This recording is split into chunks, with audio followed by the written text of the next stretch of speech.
प्रिय देशवासियों, नमस्कार। हम सभी ने बीते दिनों में देश का सामर्थ्य और उसका संयम दोनों देखा है। मैं सबसे पहले भारत की पराक्रमी सेनाओं को, सशस्त्र बलों को, हमारी खुफिया एजेंसियों को, हमारे वैज्ञानिकों को, हर भारतवासी की तरफ से सैल्यूट करता हूं। हमारे वीर सैनिकों ने ऑपरेशन सिंदूर के लक्ष्यों की प्राप्ति के लिए असीम शौर्य का प्रदर्शन किया। मैं उनकी वीरता को,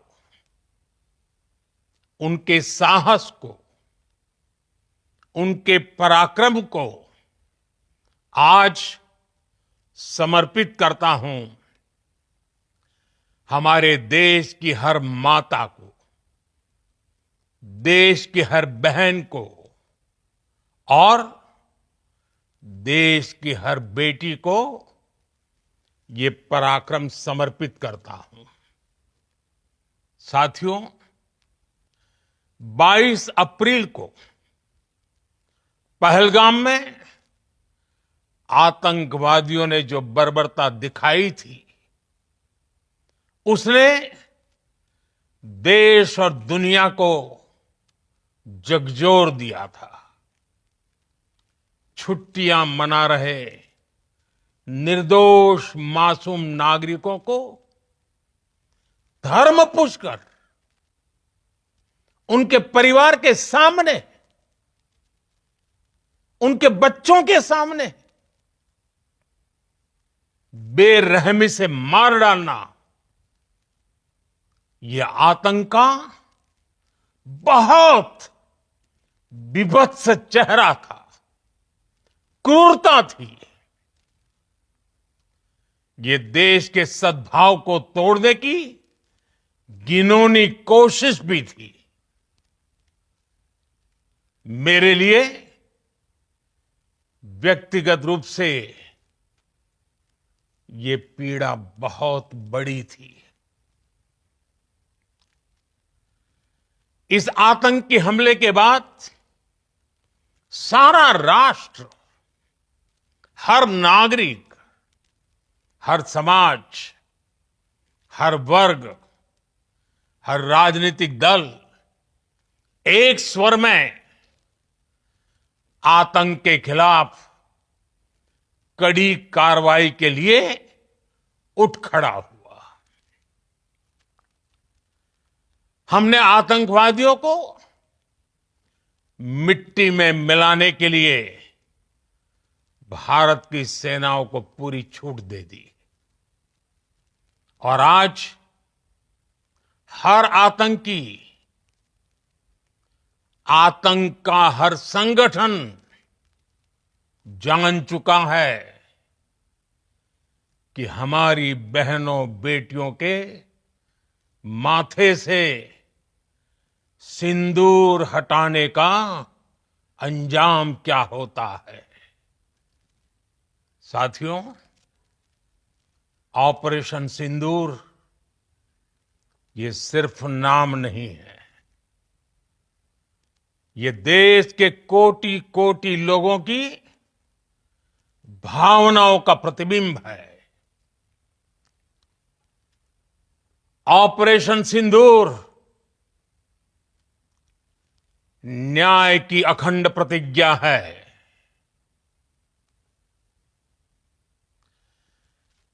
6 मई की देर रात, 7 मई की सुबह पूरी दुनिया ने इस प्रतिज्ञा को परिणाम में बदलते देखा है। भारत की सेनाओं ने पाकिस्तान में आतंक के ठिकानों पर, उनके ट्रेनिंग सेंटर्स पर सटीक प्रहार किया। आतंकियों ने सपने में भी नहीं सोचा था कि भारत इतना बड़ा फैसला ले सकता है।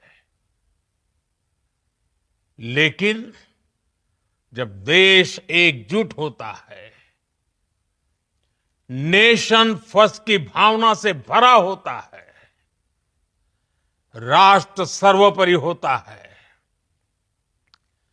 तो फौलादी फैसले लिए जाते हैं, परिणाम लाकर दिखाए जाते हैं। जब पाकिस्तान में आतंक के अड्डों पर भारत की मिसाइलों ने हमला बोला, भारत के ड्रोन्स ने हमला बोला, तो आतंकी संगठनों की इमारतें नहीं, बल्कि उनका हौसला भी थर्रा गया। बहावलपुर और मुरिद के जैसे आतंकी ठिकाने एक प्रकार से ग्लोबल टेररिज्म की यूनिवर्सिटीज रही है। दुनिया में कहीं पर भी जो बड़े आतंकी हमले हुए हैं, चाहे 9/11 हो, चाहे लंदन ट्यूब बॉम्बिंग हो, या भारत में दशकों से जो बड़े बड़े आतंकी हमले हुए हैं, उन सब के तार कहीं ना कहीं आतंक के इन्हीं ठिकानों से जुड़ते रहे हैं। आतंकियों ने हमारी बहनों का सिंदूर उजाड़ा था, इसलिए भारत ने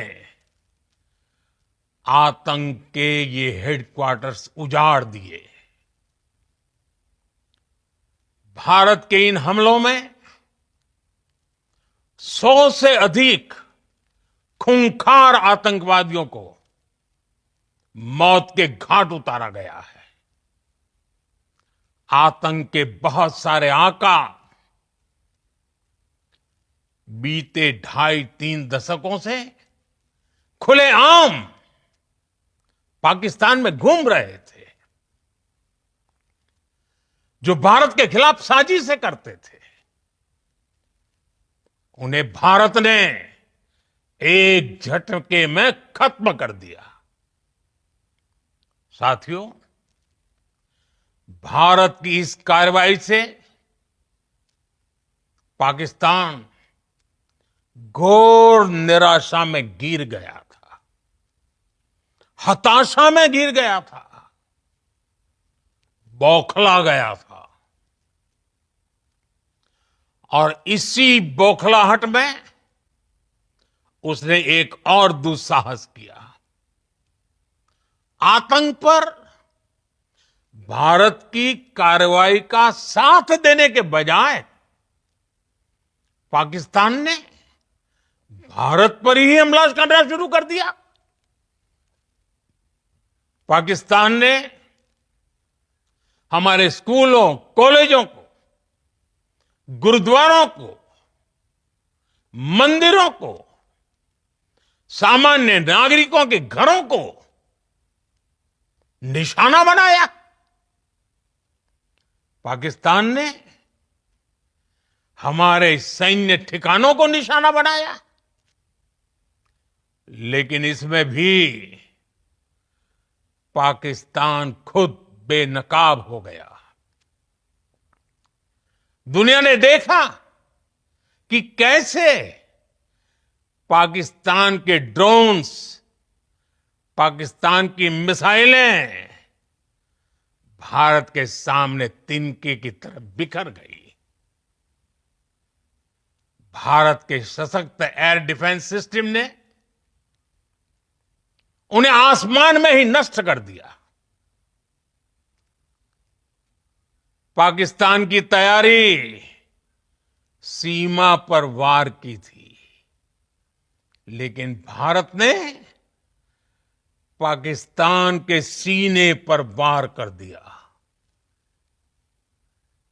भारत के ड्रोन्स, भारत की मिसाइलों ने सटीकता के साथ हमला किया। पाकिस्तानी वायुसेना के उन एयरबेस को नुकसान पहुंचाया, जिस पर पाकिस्तान को बहुत घमंड था। भारत ने पहले 3 दिनों में ही पाकिस्तान को इतना तबाह कर दिया जिसका उसे अंदाजा भी नहीं था। इसलिए भारत की आक्रामक कार्रवाई के बाद पाकिस्तान बचने के रास्ते खोजने लगा। पाकिस्तान दुनिया भर में तनाव कम करने के लिए गुहार लगा रहा था, और बुरी तरह पीटने के बाद इसी मजबूरी में 10 मई की दोपहर को पाकिस्तानी सेना ने हमारे डीजीएमओ को संपर्क किया। तब तक हम आतंकवाद के इंफ्रास्ट्रक्चर को बड़े पैमाने पर तबाह कर चुके थे। आतंकियों को मौत के घाट उतार दिया गया था। पाकिस्तान के सीने में बसाए गए आतंक के अड्डों को हमने खंडहर बना दिया था। इसलिए जब पाकिस्तान की तरफ से गुहार लगाई गई, पाकिस्तान की तरफ से जब ये कहा गया कि उसकी ओर से आगे कोई आतंकी गतिविधि और सैन्य दुस्साहस नहीं दिखाया जाएगा, तो भारत ने भी उस पर विचार किया। और मैं फिर दोहरा रहा हूं, हमने पाकिस्तान के आतंकी और सैन्य ठिकानों पर अपनी जवाबी कार्रवाई को अभी सिर्फ स्थगित किया है। आने वाले दिनों में हम पाकिस्तान के हर कदम को इस कसौटी पर मापेंगे कि वो क्या रवैया अपनाता है। साथियों, भारत की तीनों सेनाएं, हमारी एयरफोर्स, हमारी आर्मी और हमारी नेवी, हमारी border security force BSF, Bharat के अर्धसैनिक बल लगातार अलर्ट पर है। सर्जिकल स्ट्राइक और एयर स्ट्राइक के बाद अब ऑपरेशन सिंदूर आतंक के खिलाफ भारत की नीति है। ऑपरेशन सिंदूर ने आतंक के खिलाफ लड़ाई में एक नई लकीर खींच दी है, एक नया पैमाना, न्यू नॉर्मल तय कर दिया है। पहला, भारत पर आतंकी हमला हुआ तो मुंह तोड़ जवाब दिया जाएगा। हम अपने तरीके से, अपनी शर्तों पर जवाब देकर रहेंगे। हर उस जगह जाकर कठोर कार्रवाई करेंगे जहां से आतंक की जड़ें निकलती हैं। दूसरा, कोई भी न्यूक्लियर ब्लैकमेल भारत नहीं सहेगा। न्यूक्लियर ब्लैकमेल की आड़ में पनप रहे आतंकी ठिकानों पर भारत सटीक और निर्णायक प्रहार करेगा। तीसरा, हम आतंक की सरपरस्त सरकार और आतंक के आकाओं को अलग अलग नहीं देखेंगे। ऑपरेशन सिंदूर के दौरान दुनिया ने पाकिस्तान का वो घिनौना सच फिर देखा है, जब मारे गए आतंकियों को विदाई देने पाकिस्तानी सेना के बड़े बड़े अफसर उमड़ पड़े। स्टेट स्पॉन्सर्ड टेररिज्म का ये बहुत बड़ा सबूत है। हम भारत और अपने नागरिकों को किसी भी खतरे से बचाने के लिए लगातार निर्णायक कदम उठाते रहेंगे। साथियों, युद्ध के मैदान पर हमने हर बार पाकिस्तान को धूल चटाई है और इस बार ऑपरेशन सिंदूर ने नया आयाम जोड़ा है। हमने रेगिस्तानों और पहाड़ों में अपनी क्षमता का शानदार प्रदर्शन किया और साथ ही न्यू एज वॉरफेयर में भी अपनी श्रेष्ठता सिद्ध की। इस ऑपरेशन के दौरान हमारे मेड इन इंडिया हथियारों की प्रामाणिकता सिद्ध हुई। आज दुनिया देख रही है 21वीं सदी के वॉरफेयर में made in India defence equipments, इसका समय आ चुका है। साथियों, हर प्रकार के आतंकवाद के खिलाफ हम सभी का एकजुट रहना, हमारी एकता हमारी सबसे बड़ी शक्ति है। निश्चित तौर पर ये युग युद्ध का नहीं है, लेकिन ये युग आतंकवाद का भी नहीं है। टेररिज्म के खिलाफ जीरो टॉलरेंस, ये एक बेहतर दुनिया की गारंटी है। साथियों, पाकिस्तानी फौज,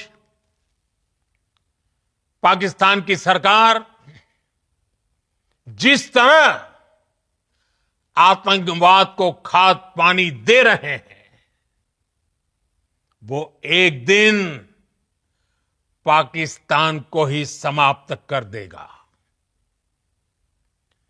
पाकिस्तान को अगर बचना है तो उसे अपने टेरर इंफ्रास्ट्रक्चर का सफाया करना ही होगा। इसके अलावा शांति का कोई रास्ता नहीं है। भारत का मत एकदम स्पष्ट है। टेरर और टॉक एक साथ नहीं हो सकते। टेरर और ट्रेड एक साथ नहीं चल सकते और पानी और खून भी एक साथ नहीं बह सकता। मैं आज विश्व समुदाय को भी कहूंगा, हमारी घोषित नीति रही है अगर पाकिस्तान से बात होगी तो टेररिज्म पर ही होगी। अगर पाकिस्तान से बात होगी तो पाक ऑक्युपाइड कश्मीर पीओके उस पर ही होगी। प्रिय देशवासियों, आज बुद्ध पूर्णिमा है। भगवान बुद्ध ने हमें शांति का रास्ता दिखाया है। शांति का मार्ग भी शक्ति से होकर जाता है। मानवता शांति और समृद्धि की तरफ बढ़े, हर भारतीय शांति से जी सके, विकसित भारत के सपने को पूरा कर सके, इसके लिए भारत का शक्तिशाली होना बहुत जरूरी है। और आवश्यकता पड़ने पर इस शक्ति का इस्तेमाल भी जरूरी है। और पिछले कुछ दिनों में भारत ने यही किया है। मैं एक बार फिर भारत की सेना और सशस्त्र बलों को सैल्यूट करता हूं। हम भारतवासी के हौसले, हर भारतवासी का एकजुटता का शपथ, संकल्प, मैं उसे नमन करता हूं। बहुत बहुत धन्यवाद। भारत माता की जय। भारत माता की जय। भारत माता की जय।